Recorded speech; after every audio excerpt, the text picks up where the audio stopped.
A jena gati? Ali Bekim, a jena gati? Regjia, apo fillojmë podcastin inshallah. Hajde, bismillahirrahmanirrahim. Çdo gjë është në rregull, mundemi me fillu edhe një emision i radhës. Shkues të nderuar, selam aleikum. Jemi në podcastin Merr Frim, edicioni i radhës.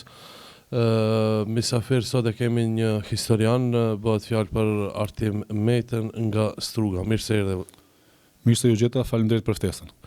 Faleminderit, kemi nderë, domethënë kemi. Pikë pari, para se të fillojmë temën të cilën do ta zhvillojmë, tema për të cilën do të flasim është lidhja e Prizrenit. Lidhja shqiptare e Prizrenit. Po, lidhja shqiptare e Prizrenit. Por pikë pari të njihemi me ju. Pra, unë quhem Artim Meta, jam profesor i historisë, studimet master, kemi kryer histori. Karrierë do të thotë në punë që 19 vjet që ligjerojmë historinë edhe lëndën e gjeografisë bashkërisht. Ku? Në shkollë periferike në Strug. Mashallah. Po, Orhan Xhemaili. Dhe sigurisht që çështja e historisë është që na tek ne është tek mua është personalisht më apasionante dhe kësaj fushë imi rrek pak më tepër. Po, studimi i historisë imi rrek pak më seriozisht më tepër. Atëherë fillojmë të flasim për temën. Na tregon si për fillim çfarë ishte lidhja shqiptare e Prizrenit. Po. Lidhja shqiptare e Prizrenit është një nga datat më të rëndësishme në historinë e popullit shqiptar. Sidomos kjo është në periudhën që tek ne shqiptarët njihet si periudha e rilindjes kombëtare shqiptare. Tash ne do të fokusohemi të flasim pasimi tek 147 vjetori i lidhjes shqiptare të Prizrenit, edhe prati mi thirr që diskutojmë dhe të flasim, po pasi e përmendëm periudhën e rilindjes kombëtare, unë do të ndalem të bëj një hyrje edhe temës tek e fundit. Patjetër. Periudha e rilindjes kombëtare shqiptare është një periudhë që e karakterizojnë shumë ngjarje dhe shumë ndodhi. Padyshim këtu shumë rilindas kombëtar kanë dhënë kontribut jashtëzakonisht të madh. Qoftë kontribut në aspektin kulturor arsimor, qoftë kontribut në aspektin e fushës të organizimit politik, diplomatik dhe kombëtar, sidomos kjo fillon aspekti politik dhe angazhimi ushtarak fillon me lidhjen shqiptare të Prizrenit, por dhe pjesa e fundit e rilindjes që kryesisht ka angazhim politik, diplomatik, po edhe me karakter kryengritës, sidomos kur e kemi periudhën 1910, 11 dhe 12 që në historiografinë tonë quhet periudha e kryengritjeve të mëdha shqiptare, që padyshim ata sollën pastaj krijimin e shtetit shqiptar. Periudha e rilindjes kombëtare fillon në vitet 30-40 të shekullit 19 dhe mbaron me shpalljen e pavarësisë, ose thënë më thjesht mbaron në fillim të shekullit 20. Kjo është një periudhë gjatë kohore, që thash pak më herët, është një periudhë e mbushur me ngjarje, është një periudhë e mbushur me figura kombëtare që shumë shqiptarë që kanë dhënë kontribut, qoftë fizikisht, qoftë kontribut intelektual, qoftë kontribut, por edhe shumë prej tyre normalisht që kanë dhënë edhe jetën. Po thash fillon në vitet 30-40 të shekullit 19 dhe ndahet në disa etapa. Kjo etapa e parë kryesisht me karakter kulturor dhe arsimor. Përpjekjet e para për kontribu qoftë në përpilimet e alfabeteve të para, qoftë për këta letrarët e parë nëpërmjet shkrimeve, poezive, prozave, më vonë edhe veprave letrare, padyshim të shumë poetëve shqiptar. Kjo deri në fillimin e lidhjes shqiptare të Prizrenit është periudha e aktivitetit kulturor dhe arsimor.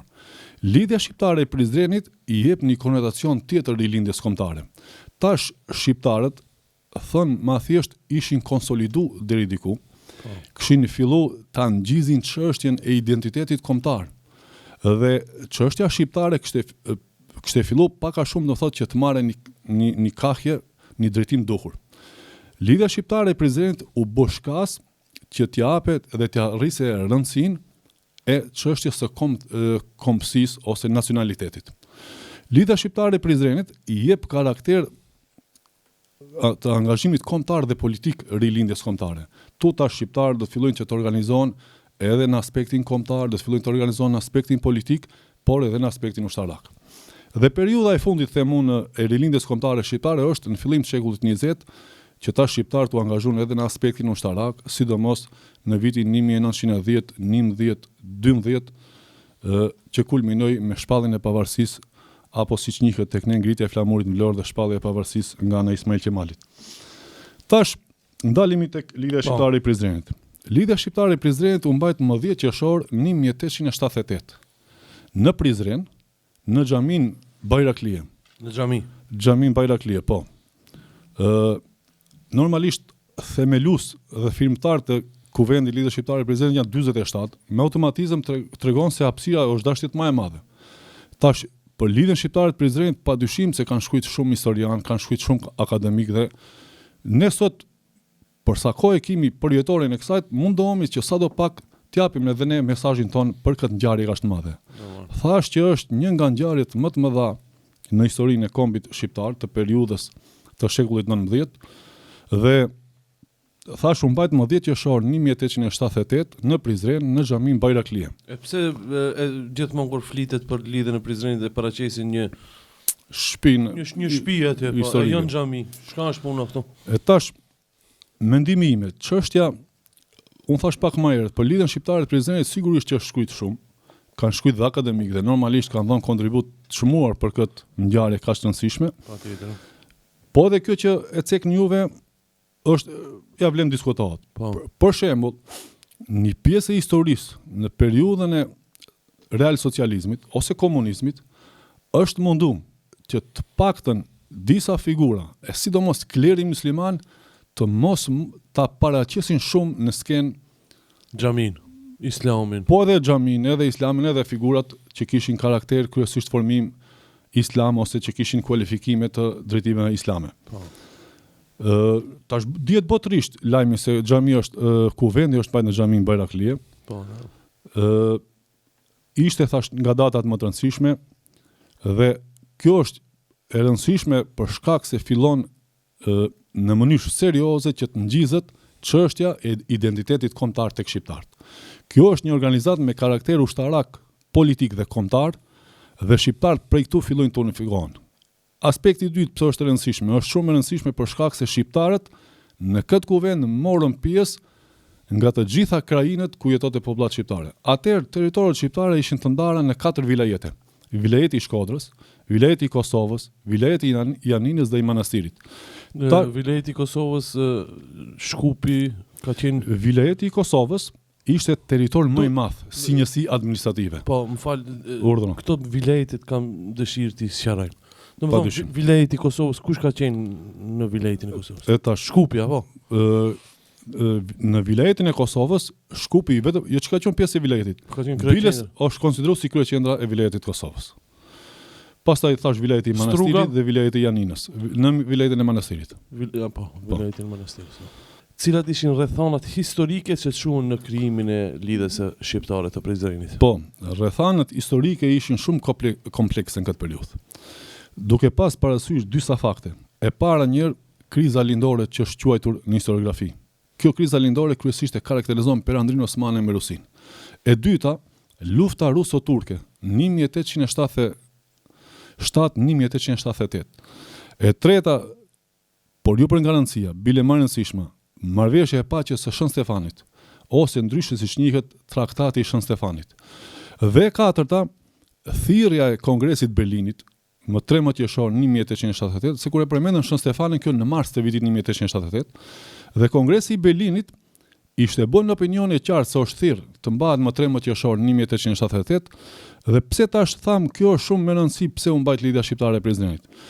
Traktati i Shën Stefanit u erdhë si rezultat i humbjeve që Perandri Osmani lëpësoi në luftë me Rusinë.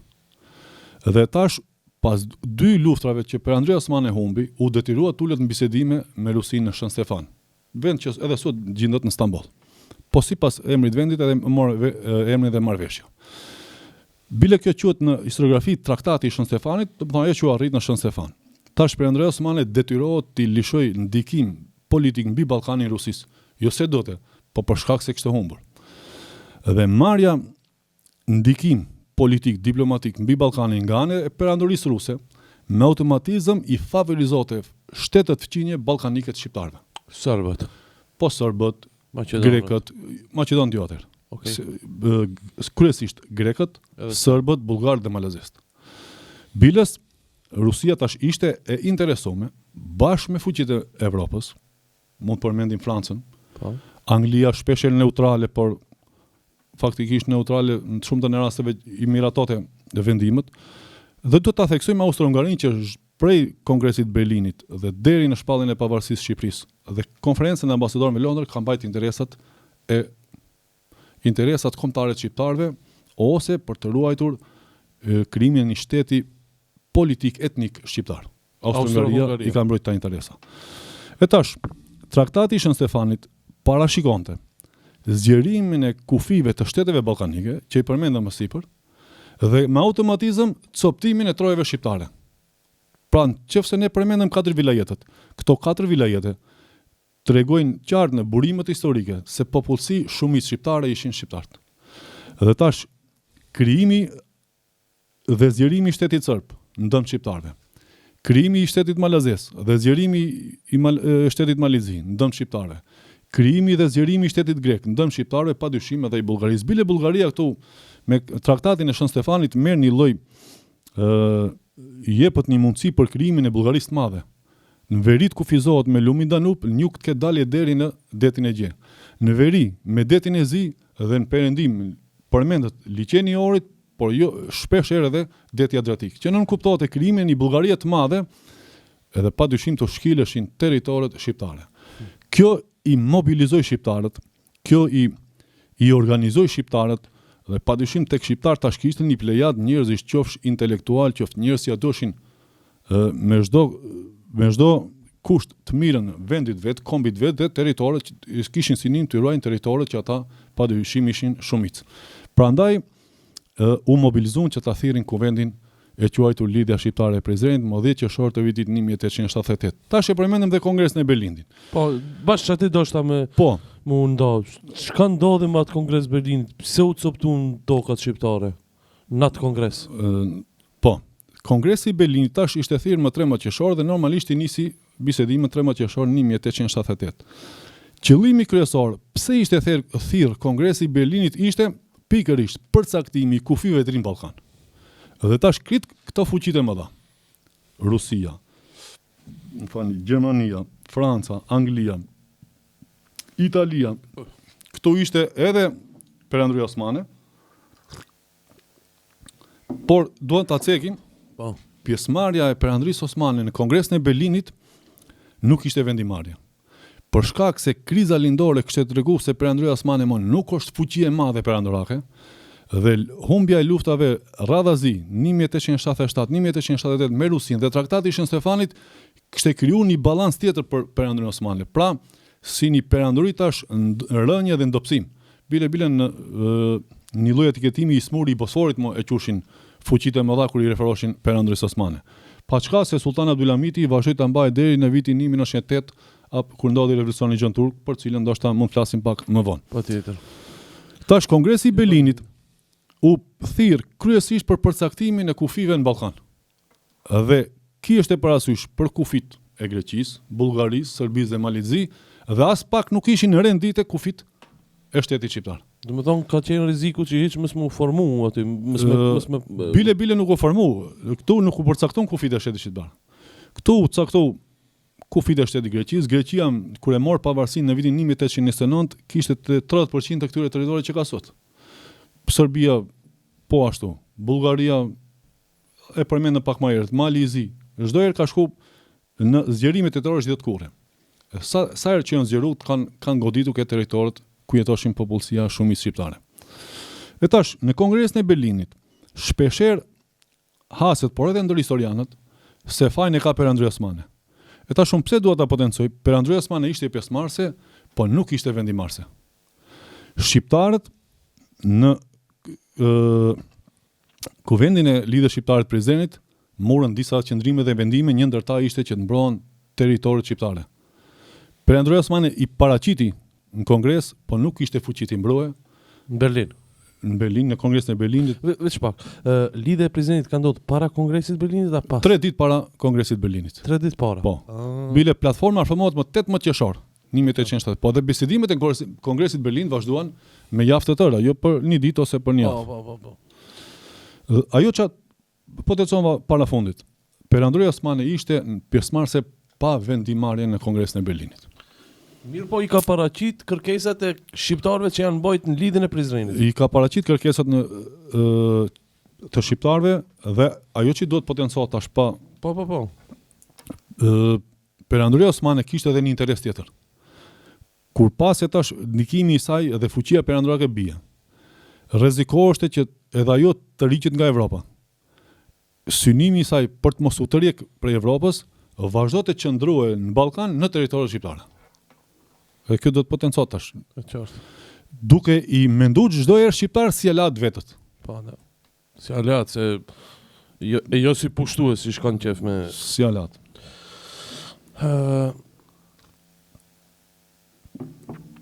Si ishte qëndrimi i perandorisë osmane në lidhje me mbajtjen e këtij kuvendit? Po, tash jemi para se lidhjes. të mbahet kuvendi i lidhjes shqiptare të Prizrenit. Perandoria Osmane normalisht ishte në koordinat e ekzistencës së saj, zhvillimit të saj, kontrollit të saj, kontrollote akoma territore në Ballkan dhe normalisht ishte në dijet e asaj çka ndodh. E para njërë, e pa vetën se humbi në traktatin e San Stefanit. E dyta, shqiptarët i kishte la dhe synime kishte të vazhdojë të mbajë raportet me shqiptarët. Dhe në këtë kontekst, Perandoria Osmane, kur e pasi shqiptarët duan të organizohen, e suportoi Kongresin e Kuvendin e Lidhjes Shqiptare të Prizrenit. Bilës i thirrën në Stamboll Abyl Frashërin dhe Mustafa Pashtetovën. Direkt sultani i Perandisë Osmane në atë kohë Abyl Hamiti. I fton në Stamboll. Kush kanë qenë këto? Abyl Frashëri. Nga ka qenë Abyl Frashëri? Abyl Frashëri është nga Frashëri i Shqipërisë. Jugu i Shqipërisë. Që njihet si ideologu i Lidhjes Shqiptare të Prizrenit. Familja Frashë. Familja e Frashëve, bravo. Po. Dhe Mustafa Pashtetova, padyshim që edhe ai kishte një veprimtari kombëtare deri atëherë, angazhim politik, po edhe në formësim ishte teolog, ishte hoxh me kualifikim. Pastaj vetë sultan Abyl Hamiti u çon telegram muftiu të Dibrës dhe muftiu Gjakovës, bile dhe Ymer Prizrenit, që i suporton ose u jep një lloj motivi për ta mbajtur kuvendin e Lidhjes Shqiptare të Prizrenit. Dhe u jep urdhër gjithë komandantëve ushtarak që kishte në 4 vilajete shqiptare, siç përmendëm paras, qoftë Shkodrës, të Kosovës, të Manastirit apo të Janinës, u jep urdhër që mos të pengohet mbajtja e kuvendit të Lidhjes Shqiptare të Prizrenit. Me këtë çfarë nuk kuptojmë se fillimisht Perandoria Osmane, këtë rast konkretisht Sultan Abyl Hamiti, ka qenë i angazhuar ta ndihmojë mbajtjen e Lidhjes Shqiptare të Prizrenit. Thash më herët, vazhdote t'i mbajë shqiptarët si alat dhe si pikë strategjike në Ballkan, se tek e fundit nëse nuk do të mbaheshte me shqiptarët edhe ai duheshte t'i lishojë territorit e veta në Ballkan. Profi, si kanë qenë raportet e shqiptarëve me turqit në atë kohë? Me Perandorinë Osmane. Po, me Perandorinë Osmane. E tash, Perandoria Osmane në Ballkan kryesisht i kalon 6 shekuj. Dhe po ta shohësh e gjën na për historianë që thon pushtues, na vranë, na prenin, na shkatruan, na dogjen, na unë për mendimin tim, tash edhe pse mund të ketë pas lufta me Skënderbeun, lufta për nënshtrim të territorëve, kjo dhe ajo, duhet ndalem në një aspekt tjetër. Perandoria Osmane pasi ushtrim Ballkan. Normalisht se pjesën më të madhe të territorit shqiptar e kishte në sundimin e saj. Ajo që vlen theksohet, shqiptarët kalun nga prej shekullit 16 shumica dërmuesen në besimin islam. Dhe tash shqiptarët në Perandorinë Osmane për shekuj me radh kanë qenë bashkëqeverisës. Pse them kanë qenë bashkëqeverisës? Po ta shohësh gjatë gjithë historikut të saj, prej 43 vezirave, 38 ose 39 janë shqiptar. Përveç kryevezir do thotë njeriu i dytë në pushtet pas sultanit. Pastaj njerëz me pozita të larta ushtarake. Jo vetë thjesht ushtar në Perandorinë Osmane apo komandant ushtri, me pozita të larta ushtarake. Edhe kjo është në temë vete, vetë të flasish për generalin e flotës detare, Ajredin Pash Barbarosën. Ajo është një temë vete, me prejardhje shqiptare. Pastaj shqiptarët në vazhdim kanë bashkëqeverisë në gjitha institucionet me Perandorinë Osmane. Përveç që kanë pas kryevezir, pozita të larta ushtarake, administratorë të lartë, pashallar dhe beler, gati guvernator në vende ndryshme në Evropë dhe në botë. Kjo çfarë tregon? Se shqiptarët në Perëndin Osmane kanë pas një lloj bashkëqeverisje. Jo, Perëndin Osmane vetëm pushtuese në Ballkan ose pushtuese shqiptarëve, po ka pas një lloj bashkëqeverisje. E tash kthehemi për shembull para 4-5 shekujve. Para 4-5 shekujve nuk njiheshte identiteti kombëtar. Po atëherë njiheshin popujt dhe Perëndin Osmane në kuadër të ekzistencës së saj kishte disa popull, që ai vetë i quhte milete. Populli më i veçuar dhe më i dalluar në kuadër të Perëndisë Osmane ishin shqiptarët. Po vim tash në shekullin 19, kur u formsua çështja kombëtare, apo tek revolucioni Gjon Turk. Në parlamentin Osman, pas revolucionit Gjon Turk, kemi kryetar parlamenti Ismail Gjemalin, Hasan Prishtinën deputet dhe disa deputet tjerë në parlamentin Osman. Kjo çfarë tregon? Padyshim që tregon se shqiptarët në Perëndin Osmane kanë pas pozita shumë të rëndësishme, pika udhëheqëse të rëndësishme dhe kanë bashkëqeverisë. Cilët ishin kërkesat kryesore të lidhjes së Prizrenit? Po, lidhja shqiptare e Prizrenit, thash, kishte disa kërkesa sublime. E para njërë, mbrojtjen e territoreve shqiptare prej dëshirave megalomane të shteteve fqinje. E dyta, bashkimin e 4 vilajeteve në një vilajet përbashkët. E treta, erë si kërkesë më vonë, krijimin e një autonomie brenda Perëndisë Osmane, po një autonomie të pavarur. Një autonomi ku shqiptarët do të kenë një lloj pavarësie. Po në kornizat Perëndisë Osmane se e dishin qofse do të shkputeshin nga Perëndia Osmane, nuk do të mundeshin të bëjnë ballë aspiratave të fuqishme të shteteve fqinje ballkanike. Ujqitat gati janë. Po, dhe si vendimi 4 ishte hapja e shkollave, futët në program hapja e shkollave në gjuhën shqipe. Në pesta në administrat të ketë nënpunës ku gjuhë zyrtare, gjuhë e parë do të jetë gjuha shqipe, kurse gjuha turke të jetë vetëm komunikim me Stambollin ose këtë rast me kryeqendrën e Perëndisë Osmane. Këto domethënë kanë qenë kërkesat kryesore. Bazë, se normalisht platforma është më e zgjeruar. E tash më intereson kush ishin disa nga figurat kryesore të lëvizjes shqiptare të Prizrenit. Në kuvendin e Prizrenit morën pjesë shumë delegat ose kuvendar shqiptar. Unë dua të daj disa emra prej tyre. Abyl Frashëri, ideologu i kësaj lëvizje ose këtij organizimi, Ymer Prizreni, kryetari i komisionit të parë në kuvendin e lidhjes shqiptare të Prizrenit, Haxhi Zeka, i cili po ashtu ka një veprimtari të bujshme kombëtare, nga Peja, bile më vonë edhe zgjidhet kryetar në kuvendin e Pejës në organizatën Besabes. Pastaj Ilyas Pashdibra, Jashar Bej Shkupi, Sulejman Vokshi, Hasan Pashtetova, Zia Prishtina dhe disa përfaqësues tjerë, të cilët ishin nga ma organizatorët ose ma kryesorët e kësaj lidhje, e quajtur lidhja shqiptare e Prizrenit. E rëndësishme, këtë tokat shqiptare kanë pas përfaqësues. Drenica, gjitha krajinat shqiptare kanë pas përfaqësues. Prandaj Ulqini, Shkodra, Tirana, Shkupi, Shqipëria e Mesme. Po, Shqipëria e Mesme. Struga, këtë. Po kanë pas përfaqësues. Interesant. Tash ku ta bëjmë edhe një lidhje tash. Po, është mos e nevojshme. Lidhje e tretë. Cili ishte roli i lidhjes së Prizrenit në identitetin kombëtar shqiptar? Po, roli i lidhjes shqiptare të Prizrenit në formimin e identitetit kombëtar është shumë i rëndësishëm. Për shkak se ky kuvend ishte mbarkombëtar ndër shqiptarët, siç tha më herët. Ishte në aspektin e organizimit shumë serioz. Pjesëmarrësit dhe udhëheqësit e këtij kuvendi ishin njerëz plejada më e zgjedhur e intelektualëve shqiptar, qofshin ata teolog apo vetë fushave tjera.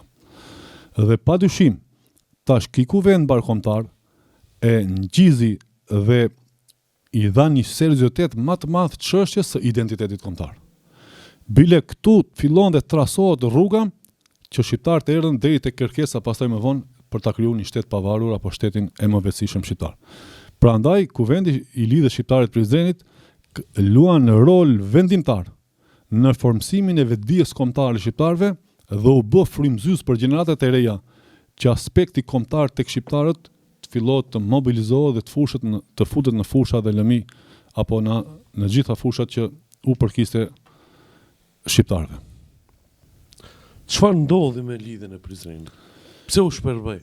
Lidhja shqiptare e Prizrenit në disa herë e përmendëm, u formu më 10 qershor të vitit 1878, vazhdoi të ketë aktivitet kombëtar, vazhdoi të ketë aktivitet politik, por Lidhja Shqiptare e Prishtinës kishte edhe aktivitet ushtarak. Në Kongresin e Berlinit u vendos që disa krajina të Malizzi t'i jepën Malizzi. Ata krajina ishin populluara me shumicë shqiptare. Shem ti përmendim: Pllava, Gucia, Hoti, Gruda, Këlmendi, Ulqini dhe sot vazhdon që tjetë shqiptar. Dhe këto krajina, sidomos fillimisht Pllava dhe Gucia, u vendosën që t'jepen Malizzi. Këto vendime u vendosën në Kongres. Mirë po, shqiptarët që tash kishin formësuar një identitet kombëtar, kishin filluar të organizohen edhe politikisht, po edhe ushtarakisht, bën rezistencë të armatosur dhe nuk i lejuan malazezët Pllavan dhe Gucin. Kjo ishte shkasi i parë. E dyta, nëse fillimisht ne tham e suportoi Perandri Osmane, vetë Sultan Abdulhamiti i dha përkrahje mbajtjes kuvendit, fillimisht dhe Lidhja Shqiptare kishte raporte koherence me Sultanin apo Perandri Osmane. Në vitet më vonë, Lidhja Shqiptare e Prizrenit krijoi program të pastër nacional. Dhe pse tash po e themi këtë? Jemi në gjysmën e dytë të shekullit 19. Gjithë shekulli 19 është shekulli i formësimit të shteteve kombe apo të nacionalizmit. Disa shtete evropiane u formësuan më herët, fillim të shekullit 19, disa shtete më vonë dhe Ballkani pak më vonë. Po. E tash vetë Perandria Osmane, që në histori njiheshte me shekuj si Perandri Osmane, duke parë filozofinë e zhvillimit nacionalizmit, edhe ajo tash kishte ndryshuar konotacion. Nga një perandëri pan-osmane, që e përbëshin shumë popuj, apo si që quajte ajo vetë milete, filloi ta ndryshojë konotacionin, ta quajë vetën tash perandëri turke. Shqiptarët që Lidhja Shqiptare e Prizrenit u dha një suport madh dhe ngjizi çështjen e bashkimit dhe kombëtarizimit. Edhe këta pan tash rrugën e çështjes kombëtare. Qofse në Ballkan ishte të formuar shtet grek, po themi sipas kompisë greke, shtet bullgar, shtet serb apo malazes. Shqiptarët ishin më meritor të kenë këtë lloj autoriteti. Dhe këta tash, edhe pse kishin aleancë të madhe me Perandrin Osmane, fillon të angazhohen dhe të punojnë për çështjen kombëtare. Kjo filloi të krijojë plasaritje mes osmanëve, tash në këtë rast sultanit dhe udhëzëve të lidhjes. Aq shumë shkoi për shembull përplasja, saqë udhëzësit e lidhjes krijuan program të pastër nacional. E krijimi i programit të pastër nacional nuk korrespondonte me atë që ishte formuar fillim lidhja sipas asaj që mendonte edhe Sultani Abdulhamiti. Dhe kur Lidhja Shqiptare e Prizrenit e nisi ta trasojë rrugën e kombëtarizimit, filloi të ketë edhe probleme me Sultanin apo me Perandrin Osmane. Nga ana tjetër, Pllavan dhe Gucin që përmendëm, rezistenca ishte aq e fuqishme. Shqiptarët ishin aq të motivuar të mbrojnë trojet shqiptare saqë i ndalen malazest. Ata provuan dhe një tentativë tjetër. Në vend Pllavës dhe Gucis, Malizit japin Hotin, Grudën dhe Këlmendin, me pretekstin se shqiptarët nuk do të kundërshtojnë. Se këta janë shqiptar katolik, këta janë shqiptar musliman, për shkak se janë katolik nuk do të reagojnë. Nuk e pan këtë aspekt, se tash ke shqiptar tash ishte formësuar çështja e kombëtarizmit, ishte frymzuar çështja e shqiptarisë, çështjen kombëtare. Dhe as dallime fetare s'kish. Tash mos kishte dallime fetare. As Hoti, as Gruda, as Këlmendi nuk provojnë çkputën si rezultat i rezistencës të shqiptarëve. A do shta me të pitë Artim, në lidhjen e Prizrenit shqiptar, a ka pas pjesëmarrës shqiptar katolik ose ortodoks? Shqiptar ortodoks nuk ka pas, po ka pas shqiptar katolik. Domethënë që kanë hinë xhami, po kanë lidhën në xhami, disa e kanë suportuar nga jashtë, po disa kanë qenë edhe pjesëmarrës direkt. Edhe shqiptar katolik. Kjo është një shembull që ne gjithmonë na kanë bashkë. Sigurisht, po, shembull i pa diskutueshëm, i pa krahasueshëm. Andaj tendencat për mëna nda janë të kota. Besoj që kanë qenë të kota, janë të kota dhe do të jenë të kota. Do të ruhet kjo linjë në mënyrë më të mirë të mundshme. Ata e kanë fenë vet, ne kemi fenë. Sigurisht. Cila është trashëgimia e lidhjes së Prizrenit, lidhjes shqiptare të Prizrenit? Trashëgimia e lidhjes shqiptare të Prizrenit është se la gjumë të thella në historinë kombëtare. E para dha një frymëzim të madh, e dyta, dha një frymëzim të madh tek gjeneratat më pas. E treta, shqiptar tash pavarësisht presionit, pavarësisht se lidhja pas vitit 1981 nuk ekzistonte, po tek shqiptarët në përgjithësi, ku jetonte popullatë shqiptare, ishte ngrit vetdia e çështjes kombëtare. Dhe kultivoheshte në një formë apo në një tjetër. Biles në fund të vitit 1899 u mbajt lidhja e Pejës, e quajtur Besabes, që përmendëm kryetari i saj u zgjodh Haxhizeka, një figurë edhe ki me shkollim fetar. Do ta bëjmë një podcast special lidhe me këtë. Në rregull, padyshim. Vazhdo, urdhë. Prandaj themi se la shumë gjurmë të thella në çështjen e trashëgimisë kombëtare, kulturore dhe arsimore tek shqiptarët, se brezat në vazhdim vazhduan ta ndjekin rrugën kombëtare siç ishte fillimi i shekullit 20, çuan drejt në krijimin e shtetit pavarur më 29 nëntor 1912. Artim, platforma e lidhjes së Prizrenit. Po, platforma e lidhjes shqiptare të Prizrenit është miratuar më 18 qershor 1878 dhe është një platformë që në vetvete ngërthen disa kërkesa. E para, ruajtja e territoreve shqiptare. E dyta, bashkimin e 4 vilajeteve në niveljet përbashkët. E treta, hapjen e shkollave në gjuhën shqipe. E katërta, krijimin e një administrate ku gjuha zyrtare do të jetë gjuha shqipe dhe komunikimi me Stambollin të jetë gjuha turke vetë komunikimi me Stambollin ose me sultanin. E pesta, të krijohet një organizmi sigurie, policie ose ushtri, e cila do ta mbrojë gjithë këtë lloj kërkese të shqiptarëve ose gjithë këtë organizim të shqiptarëve. Pra kjo ishte platforma në pika më serioze e cila doli nga lidhja shqiptare e Prizrenit. Artem, ishte kënaqësi, besoj që pak a shumë i dham një.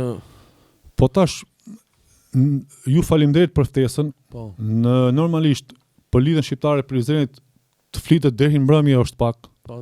Unë thash më herët që është fol, është shkruajt dhe ka nevojë të flitet dhe të shkruhet që të paktën duke u nis nga vetvetja të studiojmë më shumë, të lëm gjurmë tek gjeneratët e ardhshme, t'u mësojmë të tjerëve, të i sensibilizojmë të rit, por jo vetëm aq, edhe gjithë suplementi establishmenti politik shqiptar, qoftë ke neve, qoftë Kosovë dhe Shqipëri, duhet kur ta shoh gjithë këtë angazhim, këtë kontribut të paraardhësve tanë, të atyre rilindasve tanë që dhanë gjithë çka kishin, dhanë pasurinë, dhanë mundin, dhanë gjakun e tyre, vetëm për të ardhur deri tek pika sublime krijimin e një shtetit pavarur, se tash kurimi tek pavarësia e Shqipërisë shkurtimisht. Po, lirisht. Me të vërtetë në Londër u kriju një shtet politik. E quajtur do thot Shqipëria e coptuar. Por nëse do të ishte kriju ky shtet shqiptar, a do të kishte mundësi të ruhet identiteti kombëtar shqiptar, do të ishte shumë rrezik. Të paktën u kriju kjo Shqipëri që është sot, por ama ngeli u quajt shtet shqiptar. Po. U quajt Shqipëri, shqiptarët u quajtën shqiptar dhe ata që ngelen jashtë besoj si rezultati i krijimit të shteti vazhdojnë të ruajnë çështjen e identitetit të tyre kombëtar dhe vazhdojmë të ruajmë edhe sot. Më mirë pak se sa hiç fare. Përndryshe, normalisht ishte një coptim i madh. Po. Atëherë ky ishte për shikuesin e nderuar historiani Artim Meta, ku shpresojmë do t'i trajtojmë plot tema në ardhmëri inshallah. Do të flasim për lidhjen e Pejës, Besabes. Pejës, po edhe për figura tjera kombëtare, Haxhizeka, Ymer Prizreni, Abdyl Frashëri. Ja vlen të flasim për një figurë, një podcast. Po, ja vlen. Po, padyshim. Për Frashërit, për Sami Frashërin, për po. Etj. Faleminderit shumë edhe një. Edhe ju faleminderit për ftesën. Shikues të nderuar, shihemi të martën e ardhshme. Selam aleikum.